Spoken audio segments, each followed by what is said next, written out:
Hey there, and welcome. Have you ever looked at an IB primary years program or PYP classroom and wondered what the secret sauce is? What really makes it tick? Well, it's so much more than just a list of subjects. It's actually a whole philosophy for learning and really for life. So let's dive in and unpack the core ideas that shape this incredible approach. Everything, and I mean everything, in the PYP comes back to this one mission statement. You can really think of it as the program's North Star. It tells us right away that the end goal isn't just about acing a test. It's about nurturing a certain kind of person, someone who can actually go out and contribute to a better world.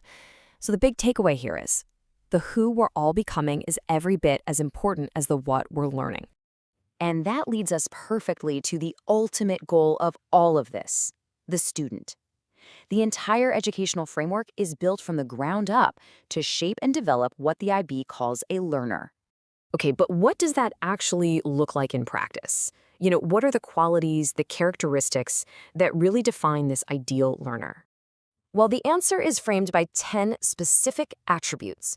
Now, these are not just some feel-good buzzwords to stick on a poster. They're the absolute DNA of the program, and they're called the IB Learner Profile. So what are these 10 traits? Let's take a closer look. All right, first up, IB learners are inquirers. This means their curiosity is a huge deal. They're always encouraged to ask why and how. So instead of just memorizing facts about the rainforest, a student might research how local deforestation actually impacts the global climate.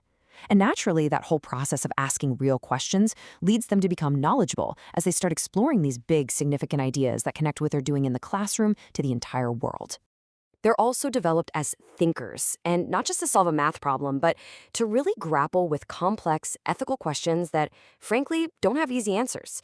And hand in hand with that, they become communicators. And this isn't just about being good at presentations. It's about learning how to listen, how to collaborate, and how to truly value different perspectives, especially when you disagree. Next, we get into some really deep character traits. Learners are principled, which means they learn to act with integrity and a real sense of fairness, even when nobody's watching. And this is balanced beautifully by being open-minded, which means appreciating your own culture and your own history while also being genuinely curious and respectful about other people's views and traditions. The profile also puts a huge emphasis on being caring. This is about developing real empathy and a genuine desire to make a positive difference through action and service. But, of course, to really make a difference, you have to be a bit of a risk taker, someone who's willing to step outside that comfort zone, try something new, and learn from mistakes with courage and grit. And finally, learners work to be balanced, understanding that our intellectual, physical, and emotional health are all connected and they're all equally important. And to tie it all together, they are reflective. They learn to thoughtfully consider their own experiences, their strengths, and their weaknesses to figure out how to grow. It's really this amazing, holistic vision for a well-rounded human being. So, okay, you've got this incredible, ambitious goal for the student, but how on earth do you create an environment where these 10 traits can actually grow and thrive? Well, the answer is all about building a very specific kind of community. The PYP is founded on this concept of a learning community. And this isn't just a building, right? It's not just the school. It's a whole mindset. It's this idea that education is a deeply social and collaborative adventure where everyone, students, teachers, even families, is learning and growing together. This kind of community really runs on 3 core commitments. First, everyone agrees to live peacefully together, which means exploring and respecting all the different ways of knowing and being in the world. Second, it's about prioritizing people and their relationships above absolutely everything else. And third, it's this idea that everyone shares responsibility, not just for academics, but for the health and well-being of every single person in that community. Now, this idea of community doesn't just stop at the school's front door. It actually expands outward to a much, much broader vision, one that is truly at the heart of the entire IB philosophy. And that big vision is called international-mindedness. It's a way of looking at the world where you see yourself as part of a giant global tapestry, connected to all of humanity and to the planet itself. It's this profound awareness of our shared identity, and crucially, our shared responsibility for the world we all live in.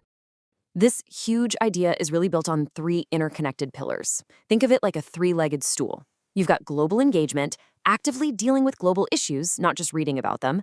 Then there's intercultural understanding, developing a deep, authentic respect between cultures.